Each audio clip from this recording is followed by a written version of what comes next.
तो hello guys, आज हम बात करने वाले हैं आप सबों के लिए क्या है हिंदी यानी गोदोगी चैप्टर 2।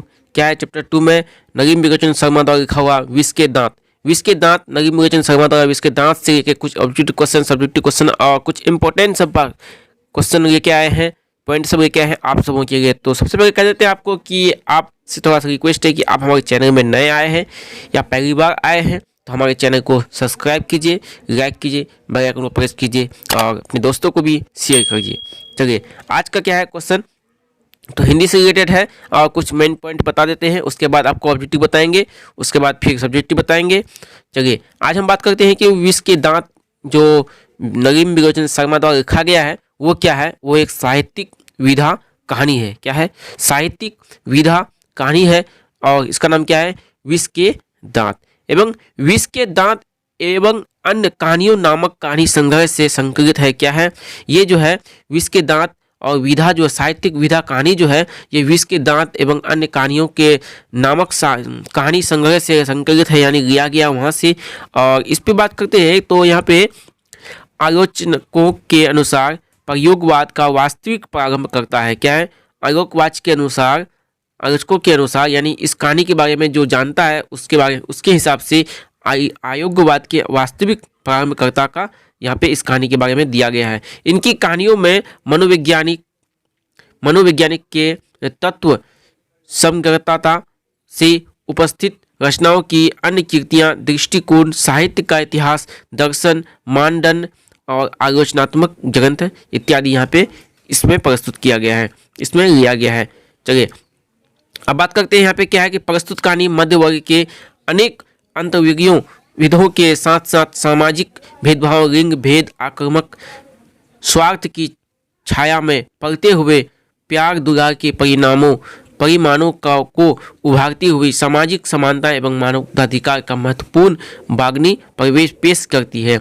यानी इस कहानी के बारे में हम जानने से पहले इसको ये जानना होगा कि इस कहानी के जो लिखा है तो ये कहानी क्या है। एक बहुत ही सामाजिक भेदभाव के रूप में इस कहानी का चर्चा हुआ है और समाज में कैसे मतलब 4-5 आदमी जो रहता है तो मिलजुल के कैसे क्या करता है, कैसे काम करता है, तो उसी के बारे में यहाँ पे इस कहानी में दिया है।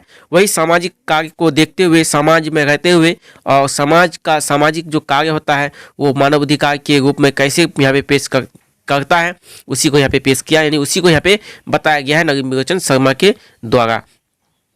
और बात करते हैं कि नगीन बिगचन शर्मा का जो जन्म हुआ था वो जन्म हुआ था 18 फरवरी 1916 ईस्वी। कहाँ पे हुआ था? बदरघाट पटना में हुआ था। बदरघाट पटना 18 फरवरी 1916 ईस्वी में। और इसका मृत्यु की बात किया जाए तो मृत्यु इसका हुआ था 12 दिसंबर।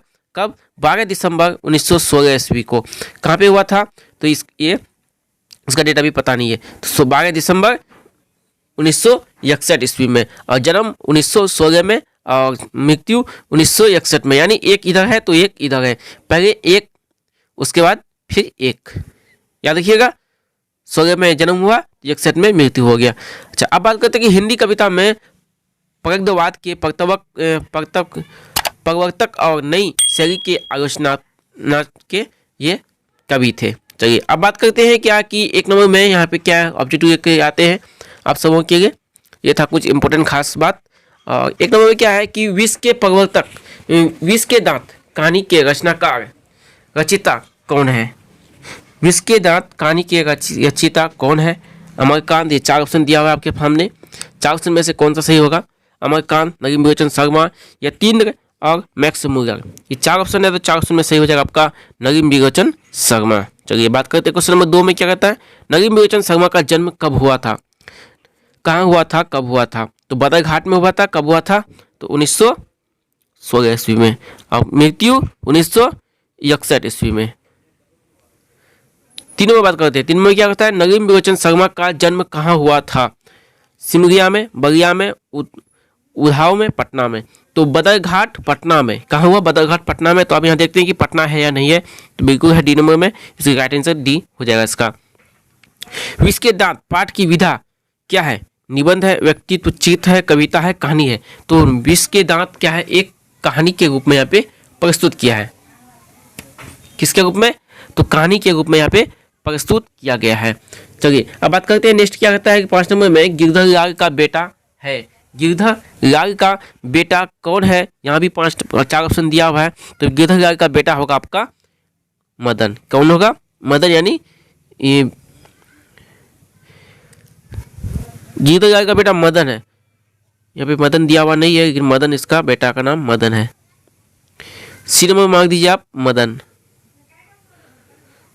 समझ गए? चलिए 6 नंबर बात करते हैं। खोखा किस कहानी का पात्र है? विस्के दांत, बहादुर, मछली, नाखून क्यों बढ़ते हैं? ये 4 आपका क्या है? कहानी का नाम है।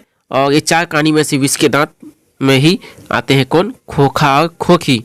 खोखा और खोखी। मदन किसका बेटा है? सेन साहब का बेटा है, गिरधर लाल का बेटा है, सौफर का बेटा है, अखबार नवीस का बेटा है। ये 4 ऑप्शन में से सही हो जाएगा आपका ऑप्शन नंबर ए, यानी मदन सेन साहब का बेटा है। समझ गए?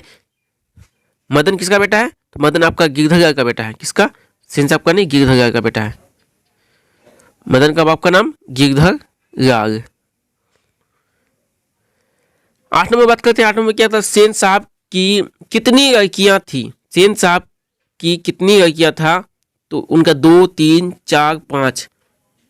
तो कितना बेटियां था इसका सेन साहब का? तो सेन साहब का आपका बेटी था कितना? 5 बेटी था। कितना बेटी था? 5, यानी ऑप्शन नंबर डी सही हो जाएगा। बात करते हैं 9 नंबर में क्या कहता है? सीमा, रजनी, आशलो, शेफाली, आरती पांचों किनकी बेटियां थी? देखिए ये 5 जो सेन साहब का बेटी था, तो ये पांचों बेटी का नाम है। सीमा, रजनी, आलो, शेफाली, आरती पांचों किनकी बेटियां थी? तो सेन साहब की बेटियां थी। बात करते हैं 10 में क्या कहता है? उम्मीद बुढ़ापे की आंखों का तारा है। उम्मीद बुढ़ापे की आंखों का तारा है। आंखों का तारा होना, इसको हम जो रेट किए हैं, तो ये खास मकसद क्या है कि ये बहुत ही इंपॉर्टेंट क्वेश्चन है। और क्या आएगा क्वेश्चन? किस तरह आएगा? बुढ़ापे की आंखों का तारा होना आएगा आपका। लेकिन यहाँ पे क्या है? उम्मीद बुढ़ापे की आंखों का तारा, किसी तरह भी दे तो ये समझ जाइए कि बहुत प्यारा होना। इस मुहावरे का अर्थ क्या होगा? बहुत प्यारा होना। तो यहाँ का आंसर हो जाएगा बी नंबर राइट आंसर, यानी खोखा। 11 बात करते हैं। किसके अनुसार सेनों ने सिद्धांतों को भी बदल लिया था? किसके अनुसार सेनों ने सिद्धांतों को भी बदल लिया था? बेटियों के अनुसार, खोखा के अनुसार, मदन के अनुसार, गिरधर लाल के अनुसार। तो इसका राइट आंसर हो जाएगा खोखा के अनुसार। किसके अनुसार? खोखा के अनुसार सिद्धांतों को भी बदल लिया था। 12 नंबर बात करते हैं। खोखा के दांत किसने तोड़े? खोखा के दांत मदन ने, मदन के दोस्तों ने, सेन साहब ने, गिरधर लाल ने। तो 12 नंबर में 4 ऑप्शन दिया हुआ है। 4 ऑप्शन में से सही हो जाएगा मदन ने। किसने? खोखा के दांत मदन ने तोड़े, यानी राइट आंसर ए हो जाएगा। 13 में बात करते हैं कि सेन साहब की कार की कीमत कितना होगा, यानी कितना है या कितना हो सकता है? 7,500, 8,500, 9,500 और 7.5 लाख। यहाँ पे ये 4 ऑप्शन दिया हुआ है 13 नंबर में। तो 4 में से सही हो जाएगा 7,500। कितना हो जाएगा? 7,500, यानी ए नंबर। 14 में बात करते हैं सेन साहब की आंखों का तारा होना। फिर देखिए इस क्वेश्चन को रिलेट यहाँ पे आया है, टच किया है, यानी ये क्वेश्चन बहुत ही इंपॉर्टेंट है। तो सेन साहब की आंखों का तारा है कौन है? सेन साहब की धर्मपत्नी, खोखा, मदन, अखबार, नवीस। तो ये आपका राइट आंसर हो जाएगा खोखा सेन साहब की आंखों का तारा है। मोटर को कोई खतरा हो सकता है, वह कौन है जिससे वो मोटर को कोई खतरा हो सकता है? यानी खोखा, मदन, सीमा, शेफाली, ये 4 ऑप्शन दिया हुआ है। तो 4 ऑप्शन में से सही हो जाएगा आपका खोखा। किससे? तो खोखा से। बात करते हैं 16 नंबर में। देखिए 16 नंबर में काफ़ी लंबा चौड़ा क्वेश्चन दिख रहा है। तो लड़कियां तो पांचों बड़ी सुशील है। किसकी किसकी है बताइए? सेन साहब की। 5 ठहरी और 100 भी लड़कियां तहजीब और तमीज की तो जीती जागती मूर्ख है। उपयुक्त गद्यांश किस पाठ से लिया गया है? ये गद्यांश जो है कहाँ से लिया गया है? नाखून क्यों बढ़ते हैं, नौबत खाने में इबादत, विष के दांत, परंपरा का मूल्यांकन। ये 4 ऑप्शन दिया हुआ है। 4 ऑप्शन में से सही हो जाएगा आपका राइट आंसर सी, विष के दांत में ही सेन साहब के 5 बेटी का चर्चा हो रहा है। तो आपको देना है विष के दांत। सेन साहब की नई मोटर कार किस रंग की थी? सफ़ेद, काली, नीली, अमरकांत। अमरकांत ये दूसरा दे दिया है। तो सफ़ेद, काली, नीली और लाल, ये 4 ऑप्शन होगा। तो 4 ऑप्शन में से आपका 17 नंबर का कौन सा सही हो जाएगा? आपका हो जाएगा काली, यानी बी नंबर। 18 में क्या कहता है? महल और झोपड़ी वालों की लड़ाई में अक्सर महल वाले ही जीतते हैं। इस गद्यांश के लेखक कौन है? राजीव गांधी, अमरकांत, नलिनी बिलोचन शर्मा, अशोक वाजपेयी। ये 4 ऑप्शन दिया हुआ है, चारों में से सही हो जाएगा नलिनी बिलोचन शर्मा ही होगा, क्योंकि महल और झोपड़ी की बात जो होती है, एक सामाजिक बात, सामाजिक चर्चा, वो विश्व के दांत से हो गई है, विश्व के दांत कहानी से हो गई है, और उसके दांत की कहानी को लिखने वाला नलिनी बिलोचन शर्मा है।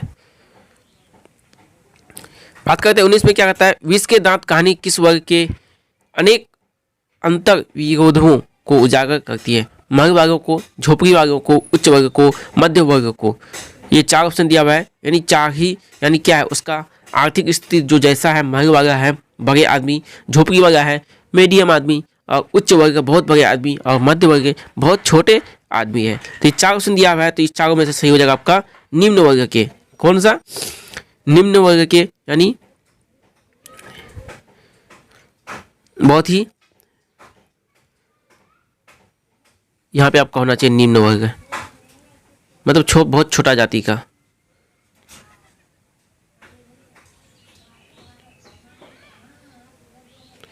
ये आपका होगा निम्न वर्ग।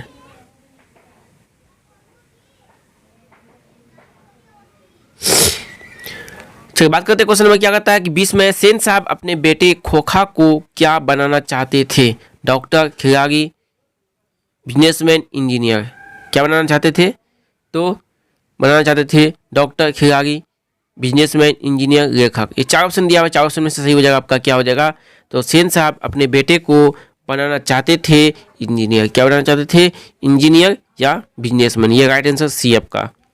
21 में बात करते हैं सेन साहब की नई मोटर कार की पिछली बत्ती का पंडित रामावतार शर्मा के ज्येष्ठ पुत्र थे।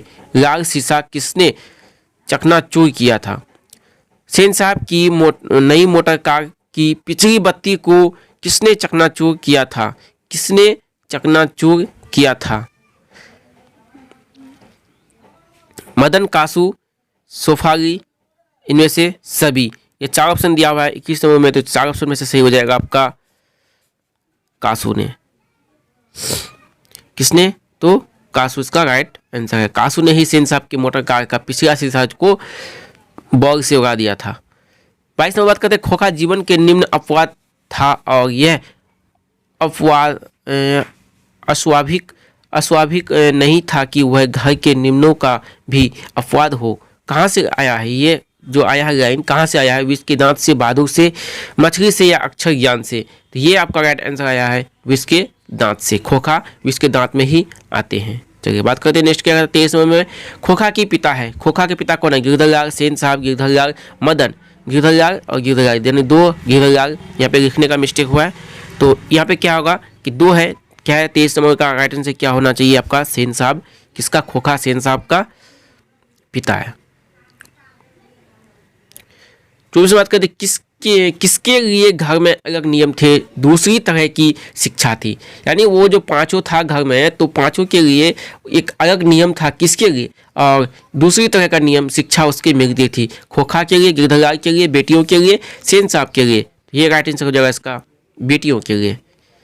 25 में बात करते हैं मैं चाहता हूँ कि वह जेंटिलमैन जरूर बने, और जो कुछ बने उसका काम है।